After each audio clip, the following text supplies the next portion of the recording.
It's Brookstone.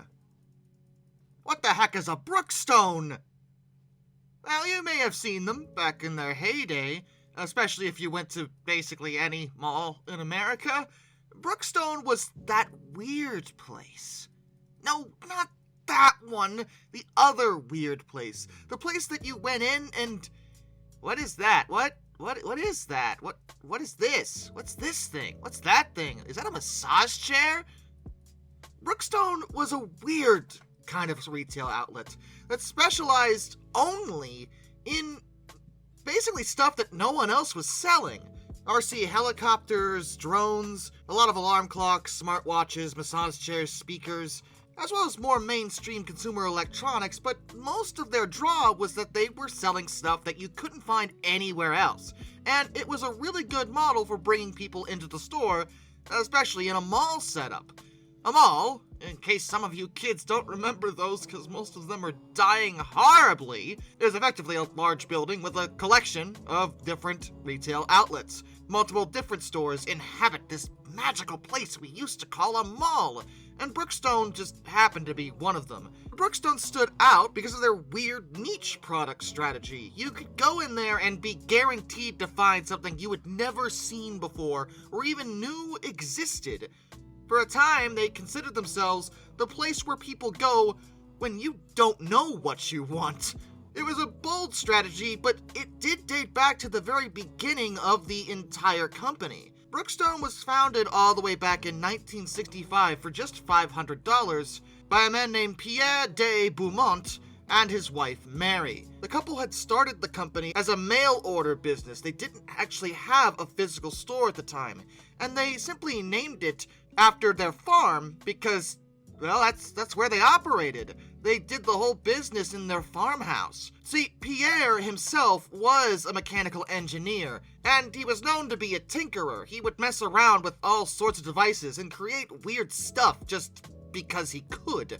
The thing was, it was hard to get stores at the time to actually sell some of his weirder merchandise, or the weirder merchandise other people made, because they didn't feel it would sell. Simple as that. So Pierre and Mary decided to make their own company that would specialize in stuff that was actually very useful for a very specific job, but rather hard to find in most cases. You wouldn't be able to get these kinds of weird oddball devices just anywhere, but you could get it from them through the mail. They created a catalog and introduced their new company using a classified ad in an issue of Popular Mechanics. This got their company in front of the eyes of people that were, well, tinkerers themselves. The kind of customer base that could utilize the odd tools and mechanical devices that Brookstone was selling. Brookstone wound up with a very strong consumer base. And within just 10 years, the couple realized that they actually needed a physical store. The first one of those opened in 1973 in New Hampshire, and it was an immediate success. People loved to just go in and see what kooky nonsense was in there, and back in those days, browse buying was pretty common. People would find something weird and be like, actually, I can use this, and buy it. Over the next decade, the company continued to grow and pop up in even more places, particularly in malls, as Brookstones were never usually very large. Again, they focused on rather niche products. Malls were perfect for them. They did so well that they finally were, well, bought. In March of 1980, the Quaker Oats Company, really? Just a weird one, but yeah, Quaker Oats bought Brookstone with a $9 million stock exchange. And they set about trying to fix one of the problems they were running into. See, while the stores were successful, the customer base was almost exclusively people that also received the catalogs. The same people who were buying from them were also going to the stores, and that's fine, but the idea of the stores was to attract new people, not people that already had the catalogs, To correct this, they decided to introduce products to the stores that weren't actually available in the catalogs, which had the effect of somewhat kneecapping the catalog, but it also brought more people into the stores. And the product lines themselves remained pretty much the same, mostly unique tools and a lot of household goods. They introduced some newer stuff that was focused on things like travel, leisure. Given it was the 80s, this is where they really got into tech. And the storefronts allowed for a lot more of a hands-on experience of pretty much all of their products. Brookstone was known for demoing practically everything that they sold, so the customer could try before they buy. And it was a really effective business model. People loved that. The new strategies were successful. Sales gradually increased throughout the 80s and into the 90s. Though Quaker would decide to sell the company in August of 1986, looking to reduce their own personal debt. They were actually selling off their entire specialty retailing group that just happened to include Brookstone. And they were purchased by an investment group that included Greylock Management, Duncan, Cook & Co., and Fidelity Ventures. Brookstone's own management also put in the funds, so they retained partial ownership too. By 1987, they boasted $93 million in sales, which they considered a personal record for the company. That was great, but, this was at a loss of $9.7 million in overall profit. So yeah, they were actually losing money secretly. That was not good. They had to fix that. So they tried to re-image themselves and provide products that catered more towards a female audience too. Before that, most of their stuff was kind of manly man, tools and such, things that, generally speaking, women wouldn't necessarily buy, but they started adding additional products that might have catered to the other side of the gender equation, and the store arrangements were changed to provide a much less crowded, comfortable atmosphere to the customers. By the early 90s, sales were at $104.6 million, with a profit of $4.9 million. They'd done it. And they still wanted to improve, cutting off losing strategies, because throughout the 80s, they had actually invested quite a bit of money into computer programming, developing their own computerized retail system, which was very forward-thinking of them to do that. But at some point, they realized they didn't actually need the programming staff they had hired to make that in the first place anymore. Like, they'd already done the job. So they fired them. I know it sounds cruel, but, I mean, if they weren't using them for anything, I mean, it kind of makes sense from a financial perspective. And it did save the company a lot of money because programming staff are generally pretty expensive. Programmers do not work on the cheap. In 1992, they added kiosks, which I have historically always pronounced koisks. And I have literally always said it that way, and no one has corrected me until now. And I feel like a fool, because I get it, I do.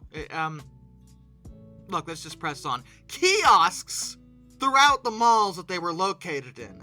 And these kiosks were not the actual stores, but they offered their items in a limited selection. The kiosks accomplished two things. A small boost in sales, because you could just buy things at the kiosk, but also it would remind people that, hey, Brookstone exists, and you can go to the whole store just right down that way.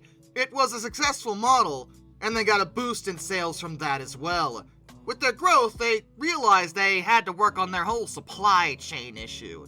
See, into the 90s, they only had 2 distribution centers, and it was starting to get to the point where that was just not going to be enough. So they added a 3rd down in Missouri in 1994. By the late 90s, they had 150 stores in 32 states, 100 kiosks, as well as an online retail store. They did it. They actually did it. They had an online store in the late 90s, very early to the party compared to a lot of brick-and-mortar establishments. So that was a solid decision. And they still leaned on their whole methodology of offering unique and interesting products, things that you just wouldn't expect to find anywhere else. You could find it at a Brookstone.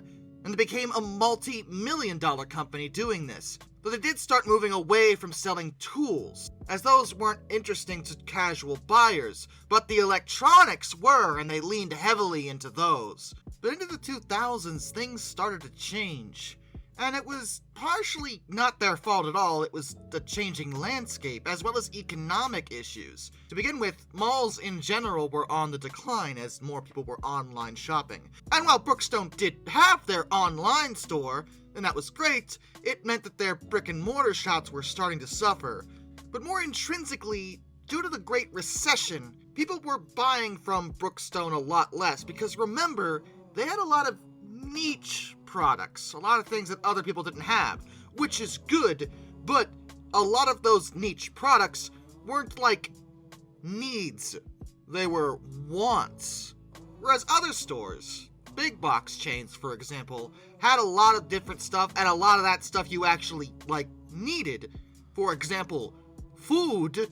Brookstone never really sold anything people necessarily had to have in the grand scheme of things. So, when people have less spending power, they're gonna use what little money they do have on things they actually need first, and hopefully be able to buy something they want later, but it varies. And Brookstone was hit pretty hard by this, and it only continued to get worse into the 2010s.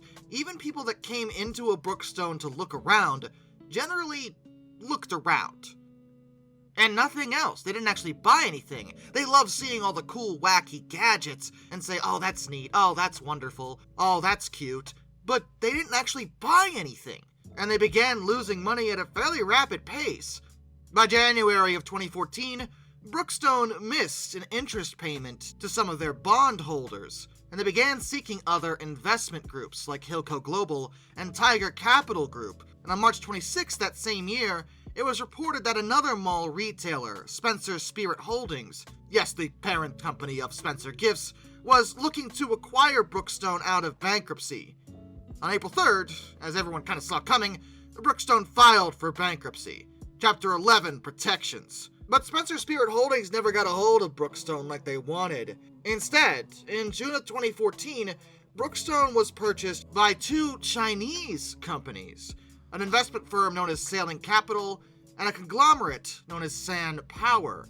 This did allow them to emerge from bankruptcy in July of 2014, but under their new ownership, things got no better. In fact, they got so much worse. For one thing, the mall situation, the whole dying malls thing, that only got way worse as time went on. Less and less people were frequenting malls, and many mall-based retailers felt that squeeze Brookstone a lot worse than others. But even if that wasn't a factor, their new managers were really bad with supply chains and made a lot of really dumb decisions. That meant that in many cases, Brookstones didn't have the products that they were known for. I mean, they did, but not as much or as varied. They lost a lot of vendors when the Chinese companies changed payment terms from simply 10 days to 60 days. And they also insisted on being paid in Chinese yuan, as opposed to US dollars, which most of the suppliers were US based, so getting paid in Chinese currency was a little friggin' annoying. They also were driven even further into debt. And the Chinese companies wound up pushing Brookstone into getting pretty much everything from a supplier that they also owned, known as Shenzhen Yuanshuang International Trading Company, or SSG.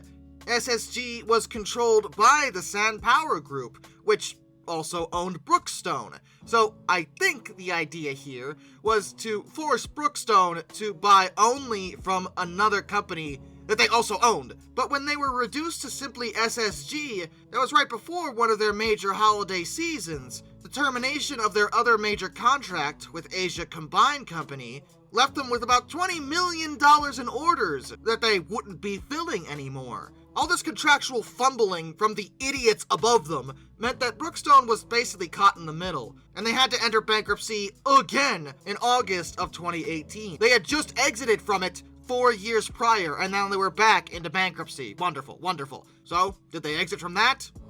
Well, yes, Brookstone did survive, but in a much reduced capacity. They wound up closing every single one of their storefronts in malls. You can no longer find a Brookstore in any mall in America, though apparently there are still locations over in China. Where you can still find Brookstone in America is in two specific places. Online, because their online store is still up. You can go and shop with them right now. Ideally, you finish this video first, but, more power to you. And airports. Huh? Doubtless most of you have noticed that airports tend to have kind of mini-mall setups in between the gates. There are plenty of shops within airports, and just one of them happens to be Brookstone. The thing was, while malls were busy dying, airports still get a lot of foot traffic, as well as long layover times because the airlines have no idea what the heck they're doing anymore, and I need to make a video about some of them sometime. Anywho, the point was that their locations within airports actually were doing fine. That and the website were the only two elements of Brookstone that were, on their own, profitable. They weren't enough to prop up the mall-based brick-and-mortar stores, but they were profitable in and of themselves. So, the logical deduction here was close down everything in the malls and focus on what was still working. So, Brookstone remains in airports, as well as online. As of the making of this video anyway, and according to what I've been able to find out, they are actually still making money. That's a profitable setup for them. It's small and relatively restrictive, but they are focused on very niche products. They still sell things that others just simply don't, and let's be fair, that particular business model probably got them a lot further, historically speaking, than anyone really would have thought. They were able to survive at the very least in limited capacity, and hopefully they're not going anywhere because, frankly, most people just kind of like Brookstone. They were always interesting shops, something unique to step into, and you still can do it, at least if you plan on going on a flight anytime soon. And with that, a special thank you goes to all my underwater train finders. Some Dude 267, Benjamin Owens, Anzac A1, Arthur Roy, Jack Carson's Railroad Videos, Lord R 444, iSurfer 1405, Charles Kwiatkowski, Matt Weaver, Tom Red Lion, NS Productions 8104, Wheeljack 8401, Rescues Greyhounds, The Baxter, Caleb Crosswhite, Josh Johnson, Caleb Brainwaters, Perez Drenton, Master of None, Travis Dolinsky, JBL Explorers, Tommy Rossini, Ben McCullough, Panzer Kitsune 131, Just 232, Mark Holding, Mr. Terrevel, Hayden DeGrow, No, Kurt Forkham, Mr. Sleepy, Harry, Drew Debris, George Kenny, Kevin Wood, Liam Wright, Hendrick Motorsports Fan 5, Hannah Bird, Duraushi, A Person 723, William Nemo, Dr. Racer 78, Shimasu, Metal for Life Guy, Andrew Bowen, Crimson Rose, Ryan Meofer, Jared Brussel, Zintek M, Boss K, Orange Glass, Andy, The Conceptualist, Acoletti, Ohio Trucker 1, Windy City Rails, John Videolaw, AET Museum, NJ 1969, Extra Special J, Jonathan Coco, Kieran Tibbets, and of course, my dad. Till next time, this is Darkness, and I bid you all a fond farewell.